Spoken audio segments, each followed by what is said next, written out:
Hello everybody and welcome back to another Starfield video. Today is a little bit different. I'm going to be giving you my honest review on Starfield's new DLC / expansion, Shattered Space. Now, I know I'm a Starfield fan and I love Bethesda, I love Starfield, but I'm going to just leave this to be 100% honesty. I'm taking all the bias out, and I swear to you that I am. So without further ado, let's start with the review. Alright, so for the start, I'm going to try and keep this completely spoiler-free. I can't promise that something won't slip out and I'll spoil a tiny little thing, but I'm not going to try and talk about the story yet. Right now, I'm just going to talk about the world. For the world alone, I'm going to just give it a solid, 8 to 9 out of 10. I mean, the planet, the main planet that everything takes place on is beautiful. All the handcrafted destinations are amazing. You can tell Bethesda handcrafted it. It just feels more, I don't really know how to put it. You can tell they put time into it, and you can tell that they really designed it and made sure that it feels enjoyable to go through all the locations and everything of that sort.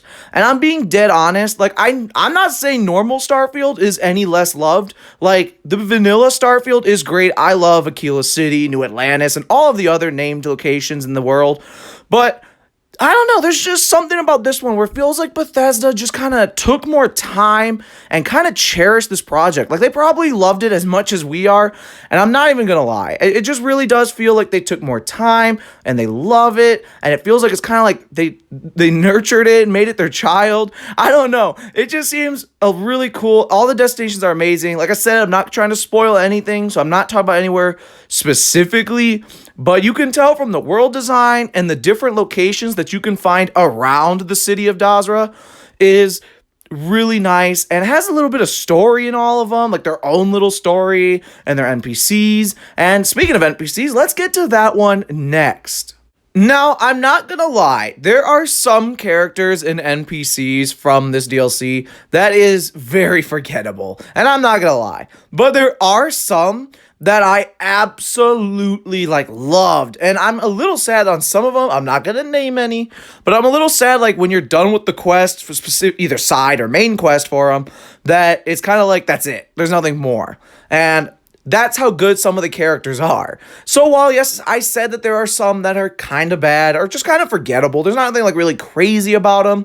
They're still there. They're still fine. So I'll give, solid points for that. But there are definitely some characters where I was like, I want more. So I'm going to give it a very solid 7. I think there is just enough characters and NPCs that are kind of dragging it down. Like I said, I'm not saying they're necessarily awful NPCs. I'm not saying they're bad characters. I'm just saying, there's nothing really special about them. They serve their purpose, and that's it, And then there's other ones where they serve their purpose, but either they have, the coolest sounding voice actor, they look cool, and, I just want more, or the story that they're associated with is awesome, and I wish that there was more to it after and all that. So, definitely, there are some characters there on both sides of the spectrum.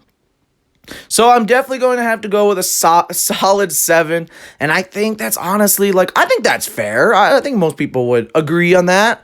Let me know in the comments below, by the way, with each category, what you would rate it out of 10. I'm very curious to see what people think. Just try and leave it a little spoiler-free down there. I don't want, people to be rolling through the comments. I don't know why I said the comments, and then are getting spoiled. So keep it spoiler-free, but give your honest opinions, All right, this next one is one of the ones that had me so irked in this DLC. And I'm not gonna lie, slightly one of the ones that kind of that brings down my overall opinion on Shattered Space. And I know you guys might be laughing, be like, this is not one of those things why you should bring it down, but honestly it is for me, so I'm gonna include it, obviously. So normally this is where people would usually go oh, gameplay changes, but this DLC did not really bring any gameplay changes or anything of that sort. So I'm obviously not going to do something based on gameplay because I love Starfield's vanilla gameplay, so I would just give that a 10 out of 10, and that also has nothing to do with the expansion itself. So we're going to skip things like gameplay, and we're going to move on to choices. Now, I'm still going to keep this spot spoiler-free, so don't worry. But there are some choices in this game that had me so mad that there wasn't specifically a few other choices, ones that aren't listed. I'm not going to mention where. I will in a second when I get to story, which is going to be spoiler filled. I will talk about it some more. But there are some, specifically two, that really got me so mad. Because, like, the story and the side quest and all that I'm talking about is so good. But they kind of just, like, left out some of the best choices that could have been. And the choices you have are kind of just bland and basic.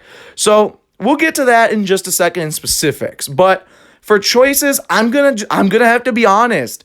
There were some so good ones. And there were some that were just so... like, that's it? Like, okay, that's all I get to do? And, I mean, a lot of good dialogue. I felt like there was a big lack in companion dialogue, if that makes sense. But I'm definitely going to have to say 5 or a 6. And I know people are going to be like, you're serious. You're not serious, right? I'm being honest. I am. Probably my biggest irk with all of this DLC, all of Shattered Space, was choices. I just didn't like some of the options. I didn't like how some of the options led, or not really led, but just kind of like, that's all you got. I know this was such a weird one to base it off of, but this was like one of my biggest complaints with it. And I just wanted to include it. So I'm going to be generous and give it like a 5.5. And kind of call that a day. And with that, let's move on to the next one, because I know some of you are probably fuming right now. I'm sorry. Our next one is going to be our last spoiler-free one, and this one is just going to be length. Now, I'm not going to spend too much time on this one, because obviously there's not much to say. I'm going to give it a very solid 6.5. Now, I'm not going to lie and say this was the, longest DLC of my life and all that. No, it really wasn't. And I'm specifically talking like main story and also like a bunch of the side quests. Now, if you want to include, everything, including exploring, if you want to include going around to all the new locations, doing every single quest, talking to everybody, of course it's going to be like a 10 out of 10. There's absolutely a lot to do in those standards. But I'm talking length in terms of like completing the main missions while sprinkling in some side missions and all that.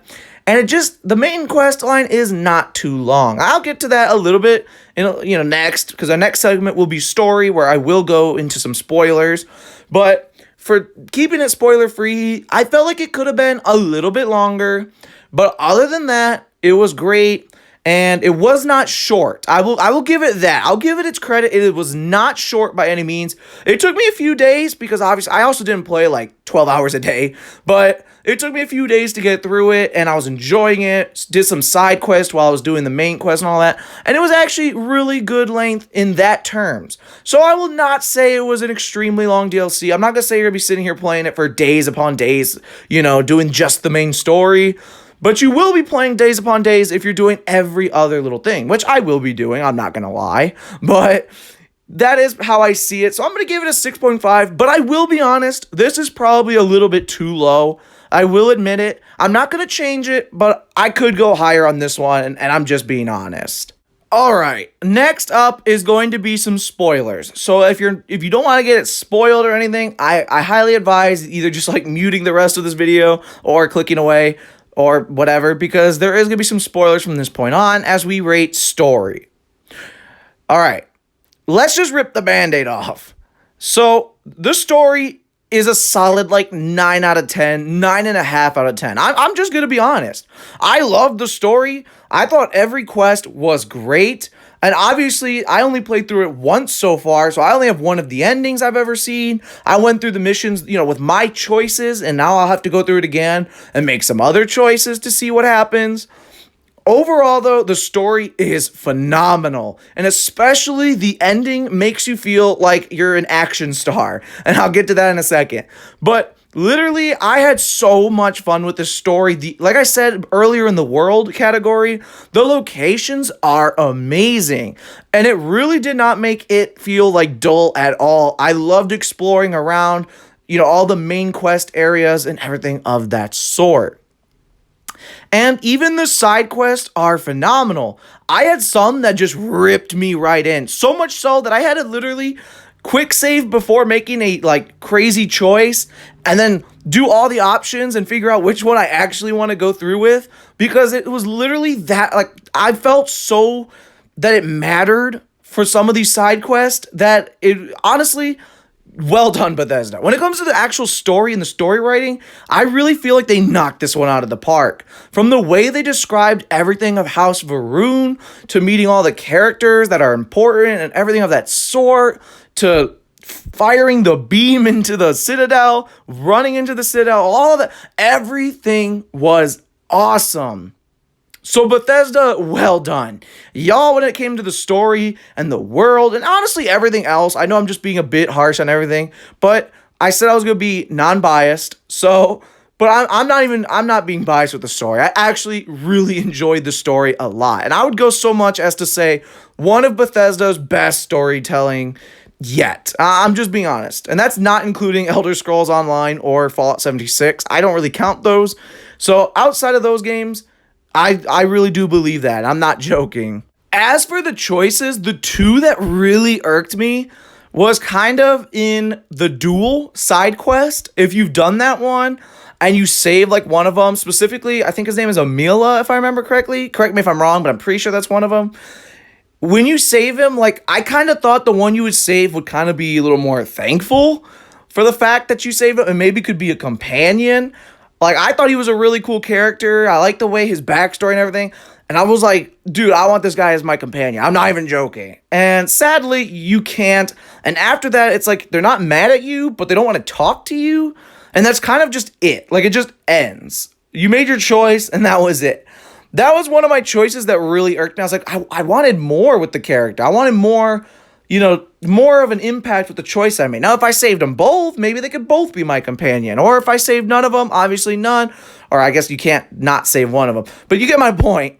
I just kind of wish you would get them as a companion, all that. I know it might be more programming. It might be a little harder, but I really did feel that way. My other one that really irked me was at the end, where when Anasco, if you don't save him and you kind of move on. I mean, I didn't save him. I had turned off the life support at the end. Not sure what everybody else did. But when you turn off the life support and you have the choices and all that, and you go through it, one of the options is that you tell them that you should be the speaker of House Va'ruun. And they just kind of laugh at you. I'm not going to lie. I really didn't. Like, the whole time you're doing the story, they talk to you like the Great Serpent himself is guiding you.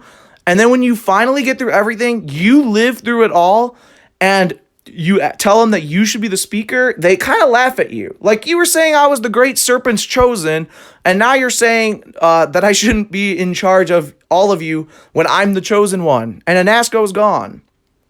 So yeah, that kind of irked me, and I didn't like want it to be like a tycoon or anything, but I just kind of figured you'd become speaker, and then you could help your people through the side quest and everything of that sort. And not only that, but if one of the choices you choose at the end is that you just think they should all go and die, and you think that their house should just fall, then you're literally kicked out, and all your everything in the DLC is locked and gone. You failed every side quest, and you're not allowed to walk back into Dazra again. So I'm surprised they have that as a choice, just because, I mean, I get why it's a choice. I'm not saying it shouldn't be a choice. I'm just surprised, because then it's like everything in your expansion is gone until you go through the Unity again.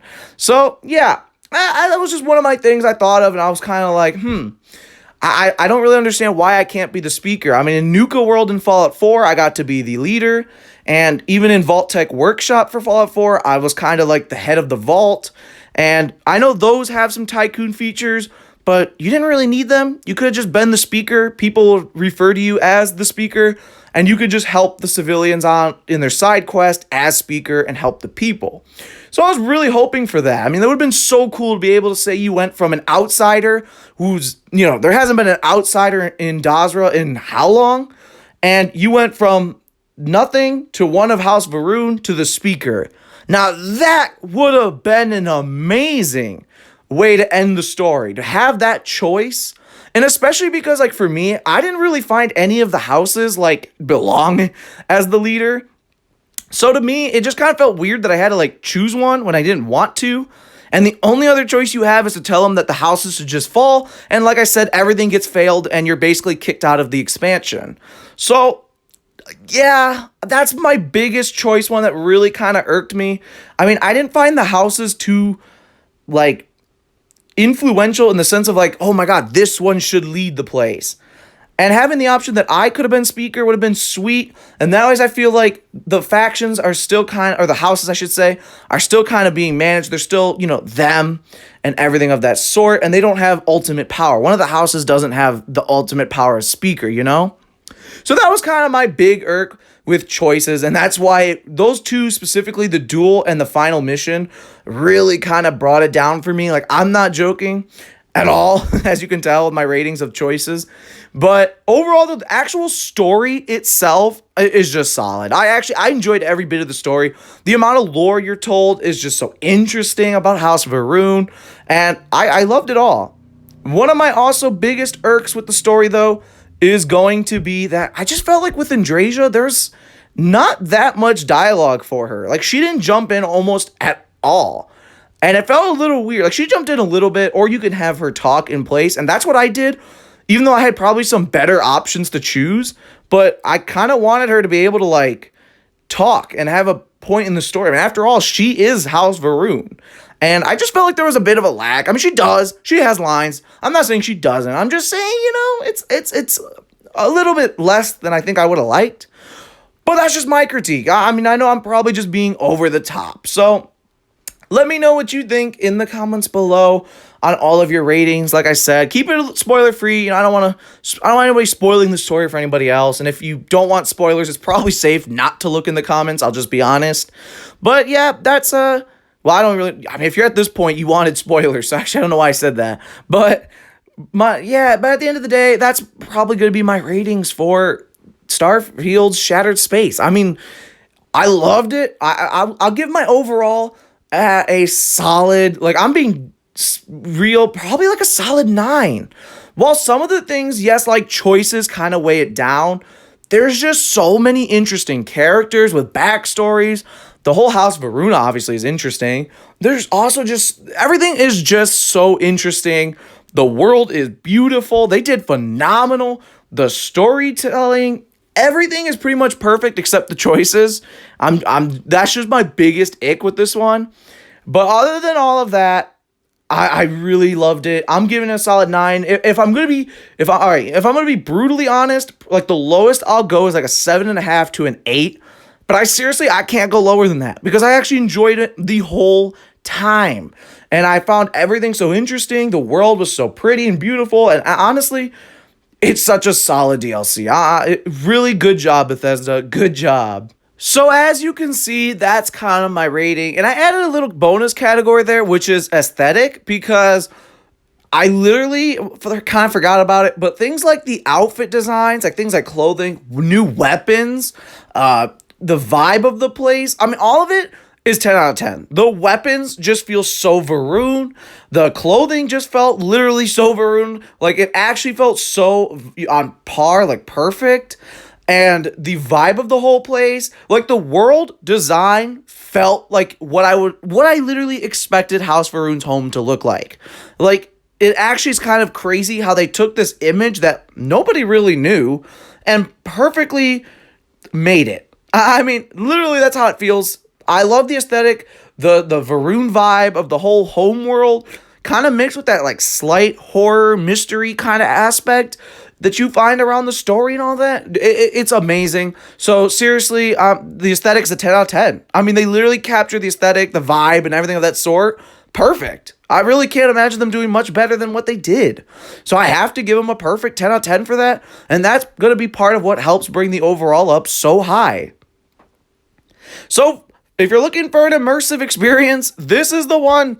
I mean, you can't get much better than this, and I can't wait to see if they do another yearly expansion and what it's going to be about and what it's going to be like. And I hope they do. I hope they do. So with all that, that's the end of the video, and I hope you guys liked it. If you did, like, subscribe, comment, share, all that good jazz. And we're going crazy with Starfield and now getting up and going with Skyrim and Fallout 4 mod videos. So why not stick around? We have fun with them, and I'd love to see you around. So with all that being said, I hope you have a wonderful rest of your day. And as always, I will see you in the Starfield.